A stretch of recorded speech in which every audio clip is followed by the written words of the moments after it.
नाम लिया। तुलसीदास जी कह रहे हैं कौन आदमी है जो पतित से पतित, नीच से नीच गिरा हुआ था और उसका उद्धार नहीं हुआ। तो सबसे पहले किसका नाम लिया? गणिका। गणिका जो थी वैश्या, कोठे पे बैठी हुई है, वैश्या चला रही है, खुद भी पतित है और लोगों को पतित करती है रोजाना। पता नहीं कितने लोगों का पतन कर दिया उसने। तो एक दिन क्या हुआ कि एक आदमी जो पक्षी बेचता था, यही काम करता था पक्षी बेचने का, वो उधर से निकला तो तोता बोला, तोता बड़ी मीठे स्वरों में बोला। तो वो जो वैश्या थी उसने अपने नौकरानी से कहा कि देखिए तोता बड़ा अच्छा बोल रहा है, इसने तोते वाले को यहाँ ला बुला के। वो तोते वाले को बुला के लाई, कहने लगे तुम्हारा तोता जो बोल रहा था अभी क्या बोल रहा था? उसने कहा ये बोला था मिट्ठू कहो राम राम, मिट्ठू कहो राम राम। कहने तो बड़े सुरीले रंग में बोल रहा था, इस तोते को मुझे दे जाओ। तो कहने लगा माता जी आप इस तोते को नहीं खरीद सकते। कहने क्यों नहीं खरीद सकती? मेरे पास अपार धन है, बड़े बड़े राजे महाराजे आते हैं और सोना और चांदी के जेवर चढ़ाते हैं, मैं कैसे नहीं खरीद सकती? बोल कितना पैसा लेगा? कहने लगी पैसे की बात नहीं, ये तोता आपको परेशान कर देगा, तो यह तो आप तोते को मेरे को मार दोगी और या आप परेशान हो जाओगी। कहने क्यों? कहते इसकी बुरी आदत पड़ गई है, ये सुबह 5 बजे करना शुरू कर देता है, मिट्ठू बोलो राम राम, मिट्ठू कहो राम राम। कहने कोई बात नहीं, करता है तो करने दे, लेकिन मुझे बहुत अच्छा लग रहा है। उसने गणिका ने वो तोता खरीद लिया, उसको पैसे दे दिए। अब वो तोता आ गया, उसकी तो आदत थी। तो पहले दिन तो उसने कहा मैं अभी तो सोई थी 12 बजे तक, 12:30 बजे तक कोठा चला था, 1 बजे तक, अभी इनने 5 बजे टेंटे करनी शुरू कर दी। पर उन्होंने कहा वो कह गया था कि इसे मारना मत तोते को, अगर ये आपको परेशान करे तो मुझे ही वापस कर देना, पैसा मैं जब ही लूँगा जब ये तोता आप थोड़े दिनों 1 हफ्ते 2 हफ्ते देख लोगी, नहीं तो मैं अपना तोता ले जाऊँगा वापस।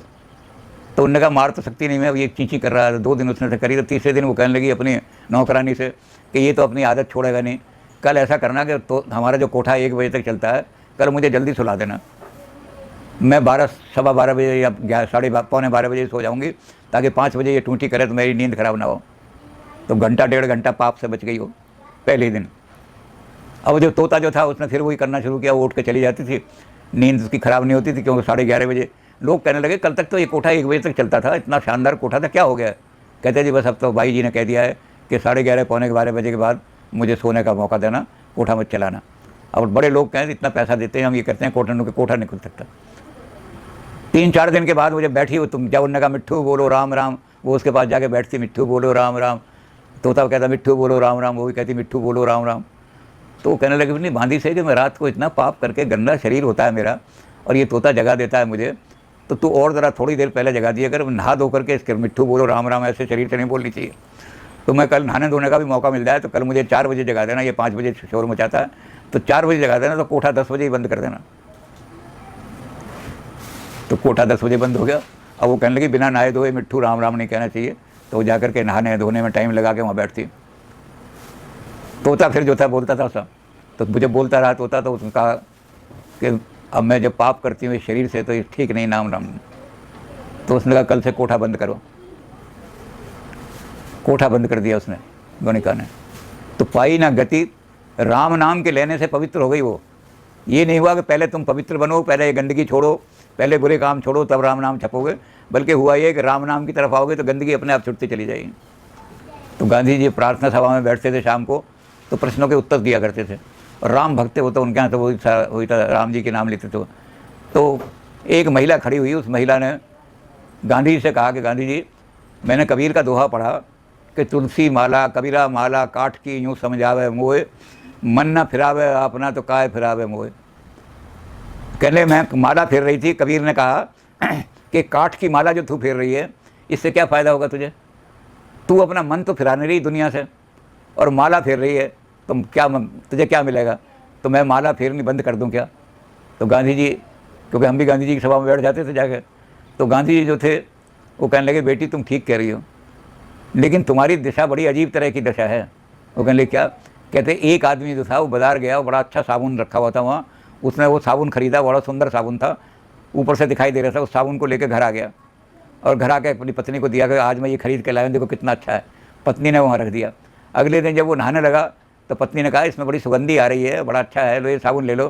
कहने तू पागल है, मैं इतनी मेहनत करके आया हूँ, सारा पसीना और सारी ये मिट्टी जमी हुई है मेरे शरीर पे, और ये साबुन को इतने को नाश मारूंगा मैं इसका, इतना सुंदर साबुन। कहते उसने साबुन वहीं रख दिया।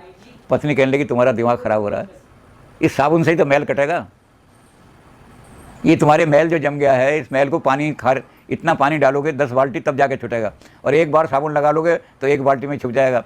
तो साबुन किस लिए लाए हो, उठाओ। तो कहते बेटी उसने साबुन मला तो मैल छूट गया। तो ये माला जपने से ही तो मन फिरेगा, पहले मन को फिराओ तब माला जपो, ऐसा कैसे काम होगा।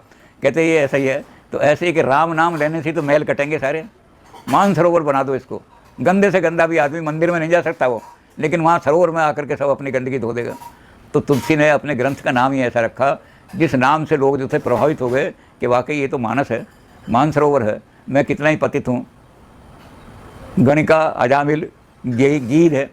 अब गीध को तो क्या है, उन्होंने कहा गीध खगादम आमिष भोगी, सब परिंदों में सबसे नीच परिंदा गीध माना जाता है, और आमिष भोगी, मांस खाता है मरा हुआ। लेकिन राम की भक्ति के कारण से क्या हुआ, जब उसने राम की भक्ति की और राम के लिए अपना प्राण न्यौछावर कर दिया, धर्म के लिए प्राण न्यौछावर कर दिए। और कैसे कर दिए कि उसने, गीध ने कहा कि महाराज मैं दोनों पंख से उड़ रहा था, रावण ने पहले मेरा एक पंख काटा, मैं नीचे गिरा, फिर भी मैंने एक पंख से उसके ऊपर आक्रमण किया, दूसरा पंख भी काटा, फिर भी मैंने कहा कि मेरे होते हुए दुनिया में अन्याय नहीं हो सकता, धर्म के लिए जान देने के लिए मैं खड़ा हुआ हूँ। तो राम ने कहा तुमने निष्पक्ष होकर के, पंख का मतलब होता है पक्ष, आदमी धर्म का पालन पक्ष के कारण से करते हैं। कुछ आदमी धर्म का पालन इसलिए करते हैं कि धर्म के नाम से पैसा कमा लेंगे। कितना चढ़ावा आया, उन्होंने कहा जी 2000 रुपये चढ़ावा आया तो और प्रचार करो। तो पैसे के लिए वो धर्म का काम करते हैं। श्रद्धा धर्म में नहीं होती, उनकी श्रद्धा पैसे में होती है। यहाँ अच्छे लोग नहीं हैं, यहाँ पैसा नहीं चढ़ेगा, यहाँ नहीं हम करेंगे इकट्ठा, कहीं और करेंगे इकट्ठा। तो उनका एक पक्ष होता है वित्त का, धर्म की का प्रचार करने वाले पैसे के लिए प्रचार करते हैं, और दूसरा पक्ष होता है लोकेशना का, मैं धर्म का प्रचार कर रहा हूँ तो मेरे बड़े बड़े पोस्टर छपने चाहिए, बड़े बड़े ग्रंथ छपने चाहिए। और तुम जैसे महान आदमी के जो धर्म के लिए लड़ रहा है, राम के लिए लड़ रहा है, दोनों पक्ष त्याग दिए तुमने। तो निष्पक्ष होकर के जो राम के लिए भक्ति करता है, तुलसी ने कहा गीध को गोद उठाए दया निधि, बारिद लोचन में भरी बारी, हाथ से पंख समारत जात, जटायु की धूर जटान से झारी। भगवान ने फौरन ही उसको उठा के अपने गोद में बिठा लिया। ये नहीं पूछा तू मांस खाता है तुझे बिठाऊंगा। राम ने कहा धर्म के लिए बलिदान हो सकता है तू, और निष्पक्ष रूप में बलिदान हो सकता है। कोई पक्ष नहीं, कोई खबर छापने वाला नहीं वहाँ कि अखबार में छापेगा, कोई प्रतिष्ठा लोकेशना की बात नहीं, मुझे पैसा मिलेगा इसकी भी कोई बात नहीं। तो जो पक्ष त्याग करके निष्पक्ष होकर के और धर्म के लिए लड़ते हैं, तुलसी ने कहा कि ऐसे लोगों को राम अपनी गोद में बिठा लेते हैं। तो गीध को गोद उठाए दया निधि। अब जब गोद में बिठाया तो देखा इसके तो जख्म लगे हुए हैं, तो लक्ष्मण जी से कहने लगे लक्ष्मण इन जख्मों को धोने के लिए गरम गरम पानी डालो, नहीं तो इन पर तकलीफ होगी, ठंडा पानी डालने से दर्द होगा, कहीं से गर्म पानी लाओ। तो लक्ष्मण जी कह रहे हैं यहाँ जंगल में देखता हूँ कहीं घास तो मिल जाएगी, लेकिन अग्नि कहाँ से लाऊंगा। तो लक्ष्मण जी सोच ही रहे थे, राम ने कहा हो। लक्ष्मण ने एक बात सुन, तो क्या कहते, मेरे जो अश्रु गिर रहे हैं ना, ये मैं जख्म पे गिराऊंगा इस पर, तो ये गरम गरम पानी गिरेगा। तो और कहने लगे इसको कैसे गिराऊंगा, बारिज लोचन में, कटोरी में पानी गर्म करते हैं ना, तो कहते माँ यह करती थी तेरी नेत्र कमल जैसे हैं। तो माँ मेरे नेत्रों को कमल जैसी कहती थी, कमल की पत्ती कटोरी जैसी होती है। तो मैं वो गर्म जो आंसू हैं जो गिर रहे हैं उनको पहले अपने आँख के कमल के गिरूंगा और फिर वो यहाँ आंसू डालूंगा गरम गरम। तो भगवान रो रहे हैं उस आदमी के लिए जिसने बलिदान किया अपना धर्म के लिए। बारिज लोचन में भर बारी। तो गीध कहने लगे मेरे जख्मों को बड़ी शांति मिल रही है, गरम गरम पानी से मेरे कोई जख्म धो रहा है। कौन धो रहा है? राम ने कहा कोई नहीं, चिंता करो। और फिर क्या हुआ, जब जख्म धुल गए तो मिट्टी जमी हुई थी दिखाई दी। तो फिर उन्होंने लक्ष्मण से कहा कि लक्ष्मण मिट्टी को धोने के लिए अगर कोई हार्ड चीज़ से हम धोएंगे तो चोट लगेगी, कोई सॉफ्ट चीज़ देखो, रेशम वेशम मिल जाए। तो लक्ष्मण ने कहा मैं अपना देखता हूँ कपड़े को जो पहना हुआ है इसको फाड़ूँ, मुलायम हो। तो फिर राम ने कहा कि नहीं, कपड़ा वपड़ा फाड़ने की जरूरत नहीं। तो गीध को गोद उठाए दया निधि, बारिज लोचन में भर भारी, आँख में आंसू आ गए, गरम गरम आंसू गिरने लगे और नेत्र कमल कटोरी की तरह से उसमें आंसू भर करके गीध के जख्मों पर डाले। और फिर क्या हुआ कि अब हाथ से पंख संवारत जात, अब जो मट्टी है उसको हाथ से संवारा तो क्या हुआ कि कोई सॉफ्ट चीज़ चाहिए लक्ष्मण। तो जटान की धूर जटान से झारी, कहने लगे लक्ष्मण मेरे बाल जो हैं रेशम जैसे कोमल हैं।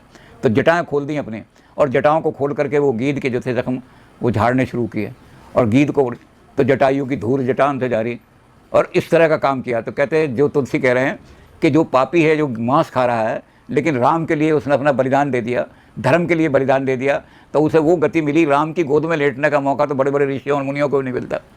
राम ने अपनी गोद में उसको लिटा लिया, अपने आंसुओं से उसके जख्म धोए, अपनी जटा खोल दी कि रेशम की तरह से इसकी मट्टी साफ कर दूँ मैं।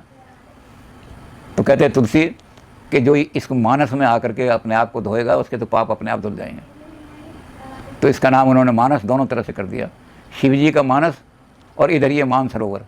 तो मानसरोवर बना दिया तुलसीदास जी ने। तुलसी का ग्रंथ मानसरोवर है।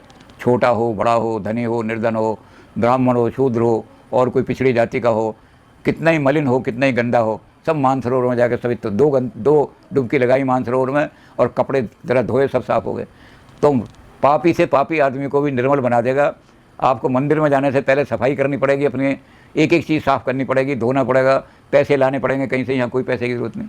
तालाब में डुबकी लगाने जाओगे तो एक पैसे की ज़रूरत नहीं, खूब डुबकियाँ लगा के मैल सारा छुटा दो।